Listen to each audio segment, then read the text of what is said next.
Okay, so people, people. Last night in Soho, right? Last night in Soho. I don't even know what to say. I don't even know what I'm allowed to say, to be honest with you. Right. So before the screening, they read out a note from Edgar Wright, right? Where um he just asked basically just to let the audience discover the film on their own, right? Which I think is fair. And I always try to avoid spoilers. Now, sometimes I might accidentally let something or allude something which might give you an idea, but I'm not trying to tell you everything that happens. And you'll notice when I do the interviews, I might be, and that thing at the end, crazy, right?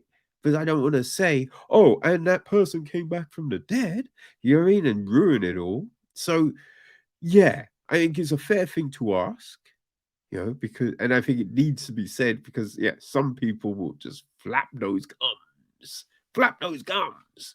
But yeah, but it does then offer a challenge. Does offer a challenge, but also though the film is so rich, there is a lot to talk about.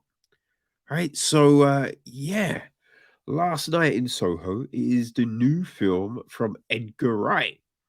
And Edgar Wright, boy, he's directed a lot of stuff. A lot of stuff.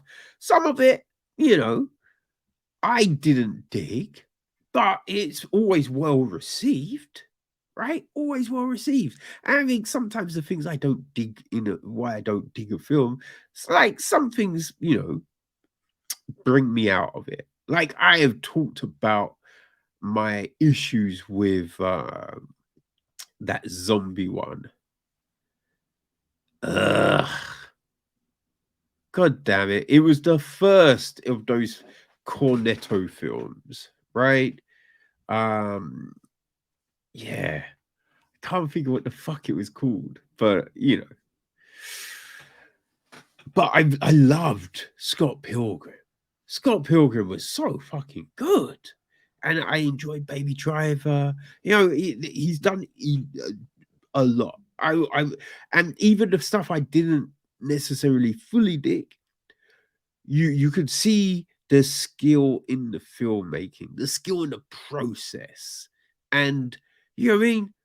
I cannot like something or quite mesh up with it, but still look at the art behind that shit. And Edgar Wright's skill is on full display with this. Oh my days, it really is. So yeah, he directed it. He's he came up with the story. He wrote the screenplay along with Krysty Wilson-Cairns. He's also producing along with Nina Park, Tim Bevan, and Eric Fellner. Cinematography is Chong Hom Chong or Chung.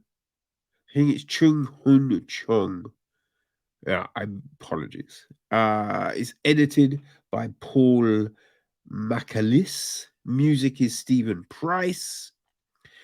And the cast, boy, it's got a fat cast, people. It really does. So we have Thomasin McKenzie. She plays Eloise Turner. We have Anna Taylor Joy as Sandy. Matt Smith is Jack. Terence Stamp. Yeah, Terence Stamp is in it. He plays an older gentleman.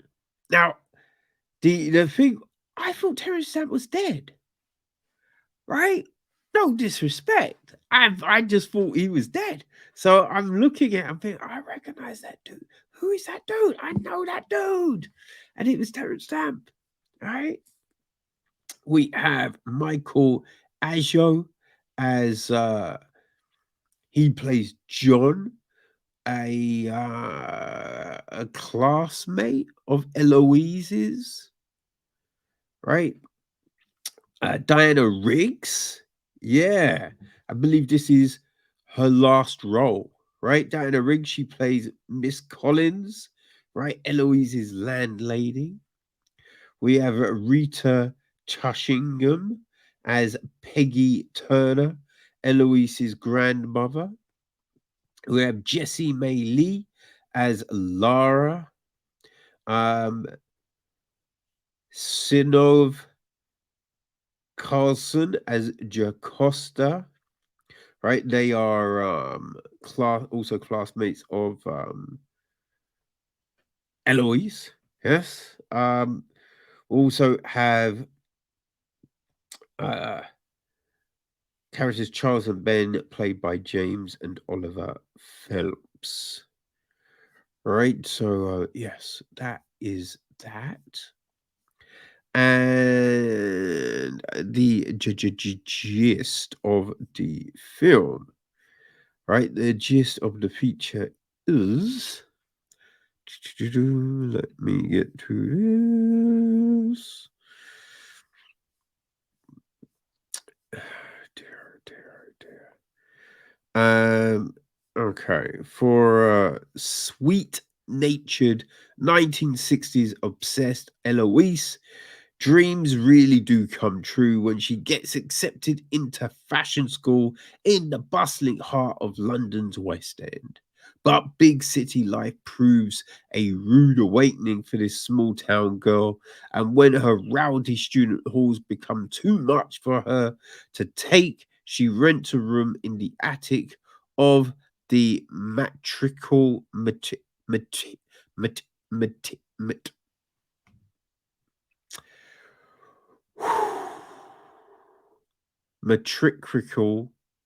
fuck it, that will have to do. Matrical Miss Collins.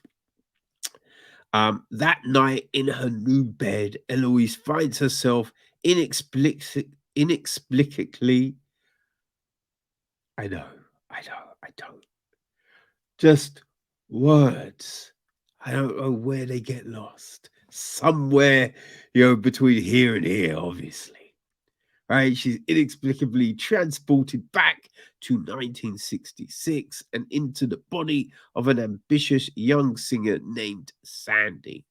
But just as she starts to get used to her nocturnal time travels, Eloise slowly begins to uncover the terrifying reality of swinging 60s London.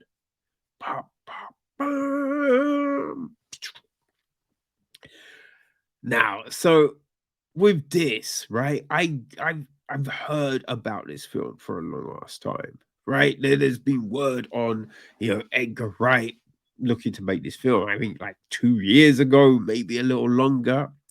So I was always very intrigued to what we would get.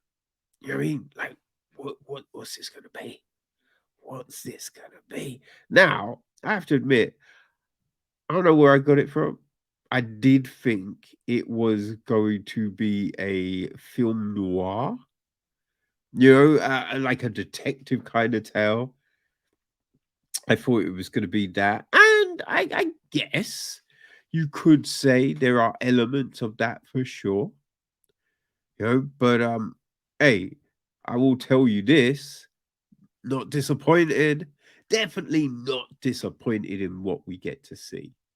Right. So it opens up.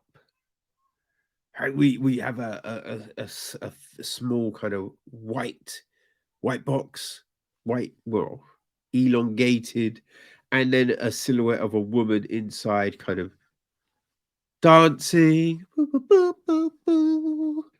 And it pans out, and we've got a woman in a doorway dancing, and it's Eloise. Right, she's in a bedroom and she's dancing around. She's wearing this kind of oldie timey dress, which is her own, and she's doing that thing like, Who are you wearing? Oh, I'm wearing Eloise Turner. Oh, who are you wearing? I'm wearing Eloise. I'm wearing ET. So we get this, right? And yeah, she, she's thinking about this. Like her gran calls her, and we see her look into the mirror and see something, and we just like, huh, right, okay, okay. So yeah, she talks to her gran, and yeah, she's been accepted to our for, like, fashion school, right? Super excited. It's her dream. We then kind of discover that her mum has passed, and like she also had this dream, right? But it is funny because they live in Cornwall, right? Love Cornwall, very nice, good surf people, very good surf. But yeah, the way they talk about it, I'd be like, oh, remember, London's a big bad place. London will eat you up. Like London, oh, London. Which is amusing, right? And I guess, you could look at it like that. But I kind of think you can look at most places and think, yeah, that could be fuckeries, man. That could be messy. I guess it depends on your background and all of this. But we also find out that she may have fragile sensibilities, you know? So we see her travel to London. Her gran is just so proud and anxious and all of this, but we really see there's this loving bond there. She's very, Eloise is also very quietly, softly spoken. Softly spoken? Oh, yeah, I'm going to fashion school. I can't wait. Along those lines. Trust me, when you see the film, you'll think, fucking hell, he really nailed that accent. Yeah, people. But yeah, we have a go off, and she gets there. Her roommate Jacosta, right? Jacosta. Now, she does have a surname, but she scratches it out on the door, and it's like, Eloise is like, oh, so did they misspell it? She's like, no, I just want to be one of these people that go by one name. By the time I finish here, they'll know Hurricane Jacosta's been. And it's just like, oh shit.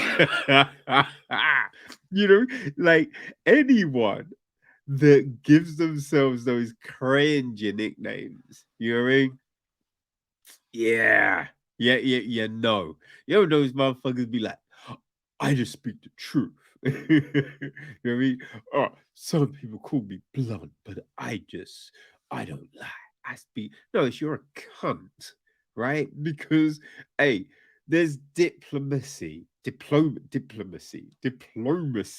right? You can be honest and not be an arsehole, right? Not say things that you know is gonna hurt someone. You know what I mean?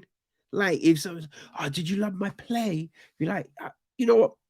You were solid. You were solid. And then just leave it. Leave it. Now, if you then go on to be like, you were the best thing, you're incredible, this is incredible, this is gonna win awards, you're an arsehole. Right? But you just, you you keep it like, you know what I mean? But yeah, Jacosta is one of these people, and she always wants to be the center of attention, which is amusing amongst some conversations that are had. We hear, oh, you're so brave. Quite a bit, right? And I'll leave the rest to you to discover, because it makes you chuckle, it really does. um but yeah, so we see all of this. But we then see this, culture clash between Eloise and the rest of the students. Doesn't quite fit in. Like, and I think because her anxieties about going to London and the fear of what may have happened to her mother and just all this other stuff, we do have her be kind of short to some people that possibly trying to look out for her. But yeah, we see all of this, and it's just the whole pressures situation doesn't quite work for her. Oh, also, she has an interesting cab journey. An interesting cab journey, which yes, you will have to see. You'll definitely have to see. But yeah, the student accommodation just ain't working.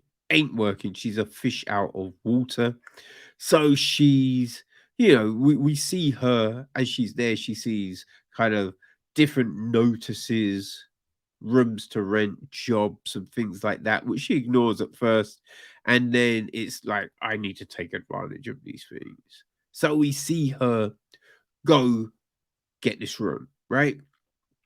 From Miss Collins. And that's where things really take a turn. They really take a turn. And people, the way this film is layered, right? What Wright does with not just a story, right? There's a story, you think it's one thing, but it definitely goes in directions that you possibly didn't think about, right? I do feel that there are assumptions of, but then when it finishes, you're like, oh, okay, that's interesting. Huh, okay. So we have all of this, right? Now, what am I saying? Yeah, it's a great story, but the way it's all woven together, right? So the whole transportation bit, we have a go to bed and she's in bed and then she moves the cover and we see as she rolls over and kind of pulls the cover, it kind of unfolds, unravels into a larger space than there should be, right? Now, and then that kind of flips, and now she's standing in an alley, right? And it's just like, just the way this whole thing just like, whew, takes you through. It's such a beautifully crafted scene. And we have loads of these, right? There's a lot of like reflection imagery that is part of a lot of these sequences that is done so well. And then, especially when, let's say, the reflections don't mirror up, right? That makes it super interesting. You're like, oh shit, okay. Oh, what's happening here?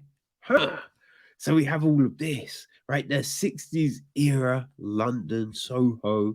It is really just brought to life. You do feel like you're there, right? But not just because of the music or the clothes, right? It's just this atmosphere that's crafted.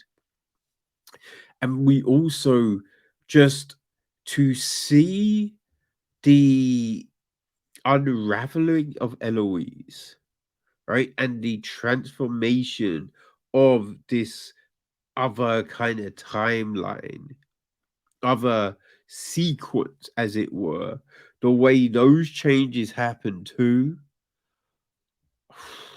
Oh, people, it's it's all, there's a lot of subtleties there, right? And a lot of twists and second looks and everything like that that just are building this super interesting piece, right? You're watching it and it's just like, oh, okay.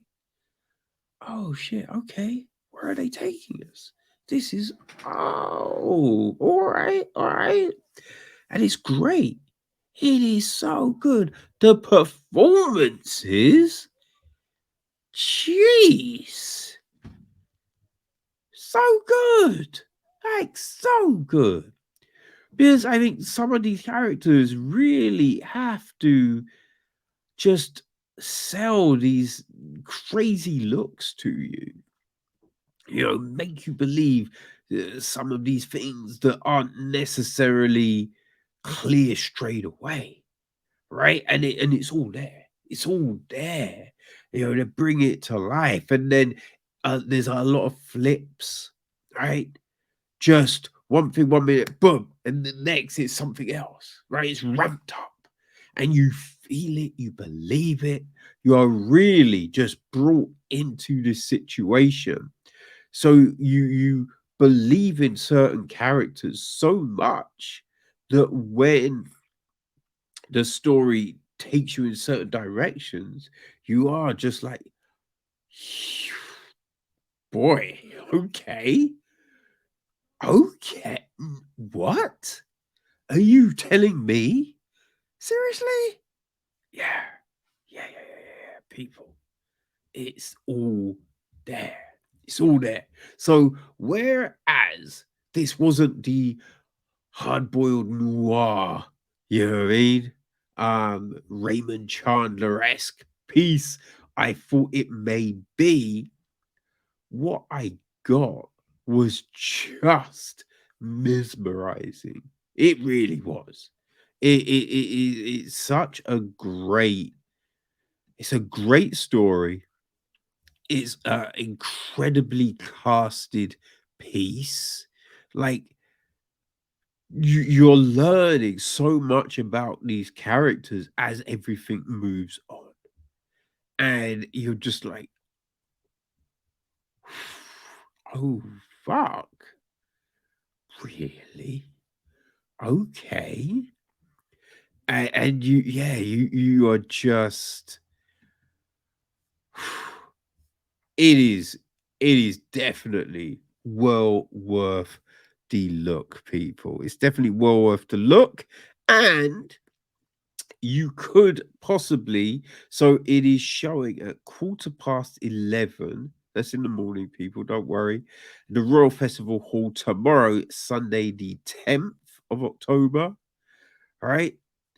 Um, and then Friday the 15th at 5:45, 5:45 at the Prince Charles Cinema. Now, as of right now, both of those screenings are sold out. But as I always mention, returns on the day. So there's possibility if you go and you check at the booths and the box offices, you never know what's going to happen, right? You might get that opportunity, but if you do not worry, because the film will be released in cinemas on the 29th of October.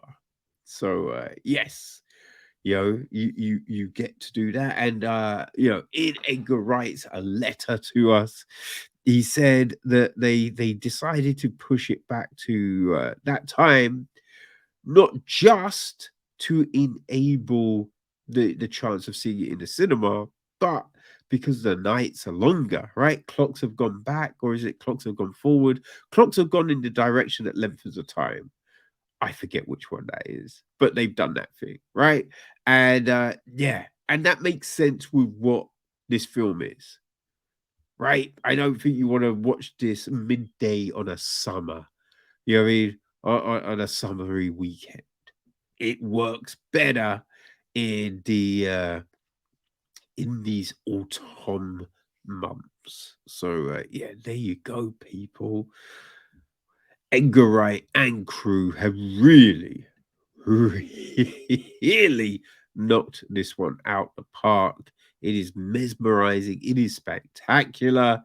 It is Last Night in Soho.